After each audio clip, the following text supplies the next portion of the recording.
Hello, this is Edgar Brown back with another video. Good morning, y'all. It is July 1st, 2020. I hope you guys are practicing safe distancing and washing your hands. And I don't like wearing masks, but I hope you guys are wearing masks as well. But I'm going to make a short video on my opinion of The Last of Us 2. I finished it a couple days ago, and I will give my honest opinion. Now, here's the thing. Not gonna lie to you people. When I first played the game, I um I loved the gameplay. The gameplay was gritty, it was raw, it was brutal. But as far as the story could have been better because there's a lot of things didn't add up. Now, I try not to analyze the story too much when I play games because I'm overall I love the gameplay. But the first Last of Us was definitely a masterpiece, and I could tell you guys I've played that game and beaten that game so many times, and I still loved it, despite the fact that I've beaten it. But anyway, the second Last of Us, um, I didn't want to buy into the hate. I didn't want to join the hate bandwagoning because I have an opinion of my own. But the way that they did Joel was pretty wrong. I mean, the way they killed him off like he was a piece of trash. And Joel is probably the most loved character out of the series. To be honest with you guys, and I hate to say this, when I played the first game, I loved playing as Joel more than I loved playing as Ellie. Joel was just a big badass, you know what I'm saying? You know what I mean? He was a big badass with a light Texas accent, and you know what I'm saying? He was a great father to his late daughter Sarah. And I'm not gonna lie, when I first saw Sarah get killed, and he had to sit there and watch his daughter literally die in his arms, I'm not gonna lie, I cried. It broke my fucking heart. You know, imagine me, a 5'11", 240-pound man, crying like a baby. You know what I'm saying? But you know what? It takes a real man to cry. It does. But the second one, Joel deserved a better outing. He deserved a better exit than what they did. And it just seemed like Neil Druckmann just seemed like he hated Joel for some reason because look how he killed him off.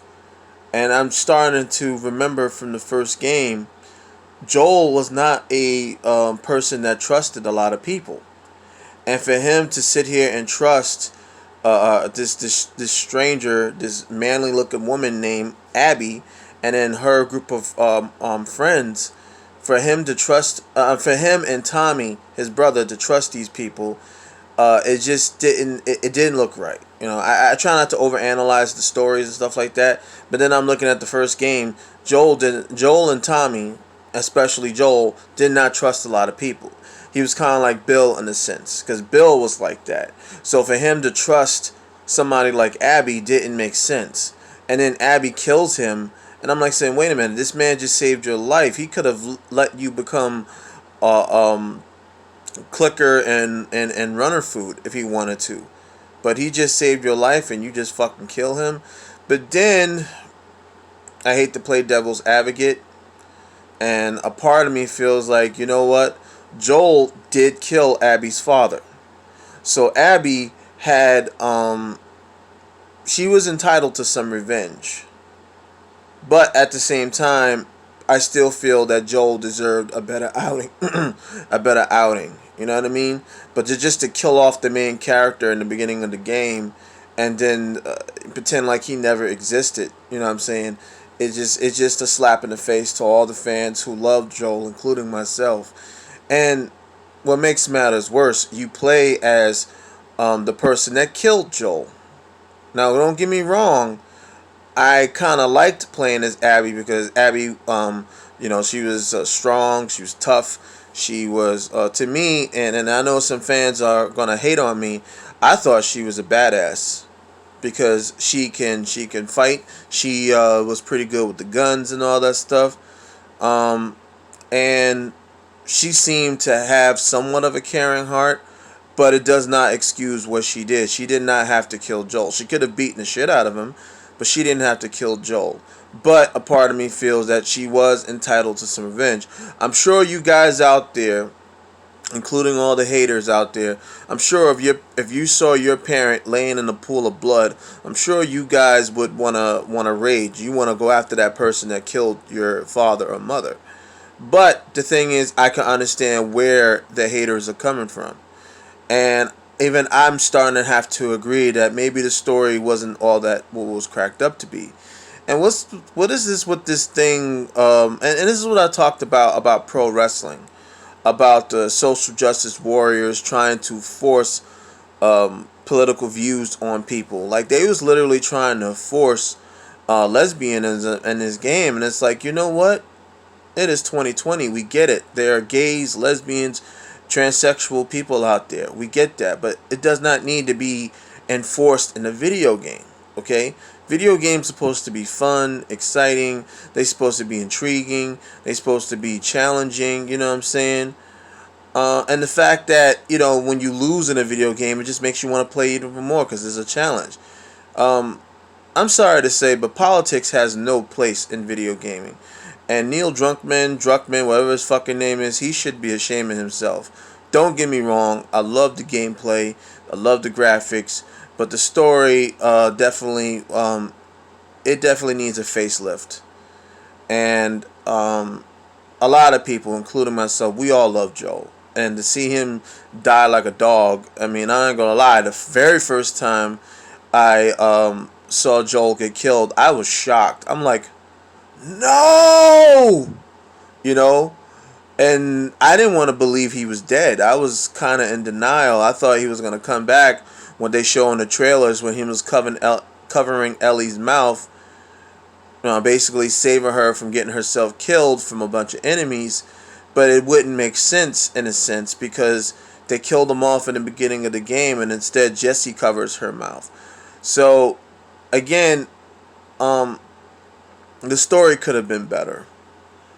The story could have been better, and it's just a slap in the face to all the people who played the first game, and they just pretty much just shitted on the franchise. And I've been a fan of the first Last of Us, and I enjoyed the first one, and and of course I was gonna play the second one, but I bought into the hype, and that was my fault.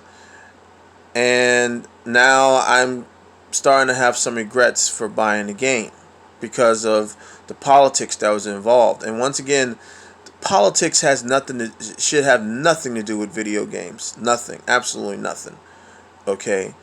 When I played Mafia 3, there was some politics, but there wasn't a lot of politics.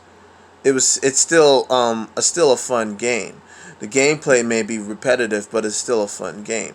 But as far as Last of Us 2, the story was, I have to admit, is piss poor, and it's just too much social justice warrior LGBT community politics involved, and it shouldn't be in a fucking video game.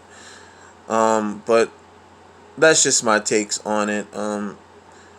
I first thought that this game would have been a masterpiece, and I was one of the people that was agreeing with IGN. But now I'm starting to retract my thoughts and my statement. This game is not a masterpiece. Is it a good game? Sure, but the story could have been better, and they just pretty much shitted all over Joel, a beloved character that many people loved. And I noticed that this game has some feministic ideals in it too as well that I did not enjoy too much. But anyway, that's just my takes on The Last of Us 2. Like I said, I enjoy making videos, and I hope you guys stay tuned for more. This is Edgar Brown out with another video. Stay safe, practice social distancing, wash your hands for 20 seconds, and please wear your mask because COVID cases and and just about every state in the United States is going up. So take care and have a nice day.